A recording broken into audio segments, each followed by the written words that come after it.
money. Yeah, what about it? What does money mean to you?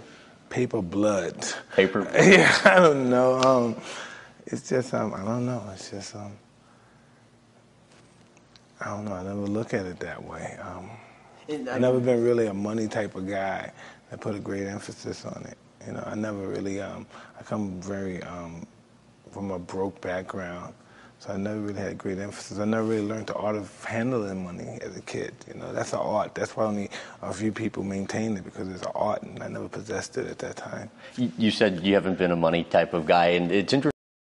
大家好，老师从业中医男科30余年，帮助了数千名海内外华人朋友通过中药调理重回男性雄风。如果你也存在房事时间短、勃起无力、硬度差、中途疲软、肾虚、前列腺炎等问题，现在就加中医老师微信574-993-200，纯中药，一人一方，治根治本，帮助你持续坚挺20至40分钟，补肾壮阳，延时助勃，彻底告别快男软男。记住微信574-993-200。Spend $240,000 monthly in just walking around money, nearly $100,000 a month on jewelry and clothing, more than $400,000 on pigeons and cats, $300,000 on lawn care, a house with 38 bathrooms. To what extent did it almost seem, or did you think that just the money would never run out? I don't know. That's just how I live my life. You know, when I was living my life back then, that's just my, wow, that's even hard. When you mention things, wow, that's even hard. I don't even fathom that. I don't even think I'm that kind of guy. I don't even look for ever considering having money like that anymore. I mean, does that seem like a lot to you now, and it didn't then? Or that's just was my ex-life. That's just how I live my life. That's my addictive personality. You know what I mean? That's a lot of things. That's my ego. That's so many other things. That's stems from pretty much, you know. For me being poor, never having anything. For me being bitter, angry for being in prison. It stems from a lot of things. And that addictive personality, how much do you think that's helped you to achieve great things like you have in boxing, and how much do you think it's hurt? It's a twin sword. Depends on whatever that addictive personality is focused on. I don't know, you know. If I'm interested in destroying myself, I'm great. If I'm interested in exalting myself, that's good too, you know.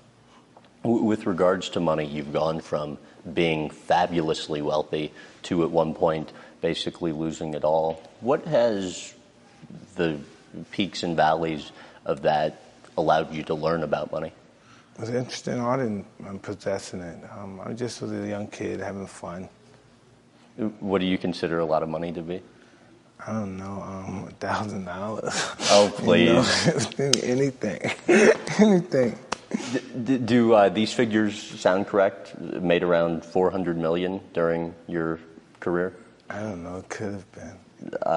Yet end up spending more than you made, and at one point were like $50 million in debt? Yeah, that was amazing too. But how does that happen? Just being reckless and young and foolish and stuff, and really not caring.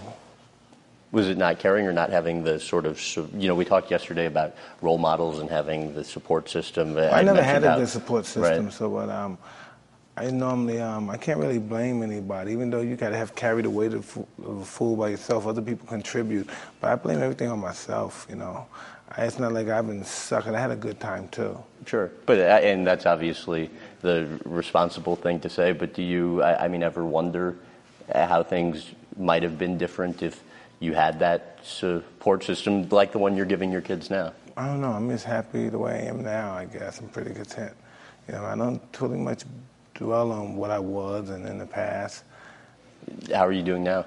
I don't know. I'm alive. I'm able to take care of my house and my kids and all that stuff. I'm pretty happy, you know. But like in that situation in the past when I had these hundreds of millions of dollars, I had so much I couldn't even do so little. There was nothing I can do. Right now I have so little, but I do so much. You know, my objectives are different and agendas are totally different than it was when I was younger, and plus when I was fighting.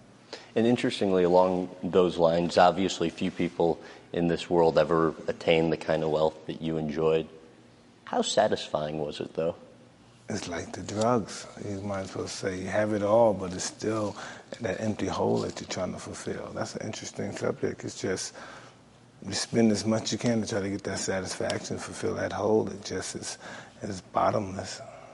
And what was that hole that you were trying to fill for you? I don't know what it was. I don't know. Sometimes at the state I'm in now, I say to myself, what was that all about?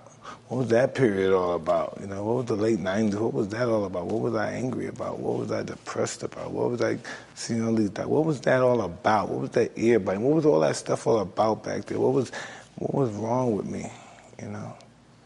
Has that hole been fulfilled now, or do you still find yourself trying to look to fill it? I don't know what I want. But I know I don't want what I already had. For more clips from this interview, visit GrahamBensinger.com.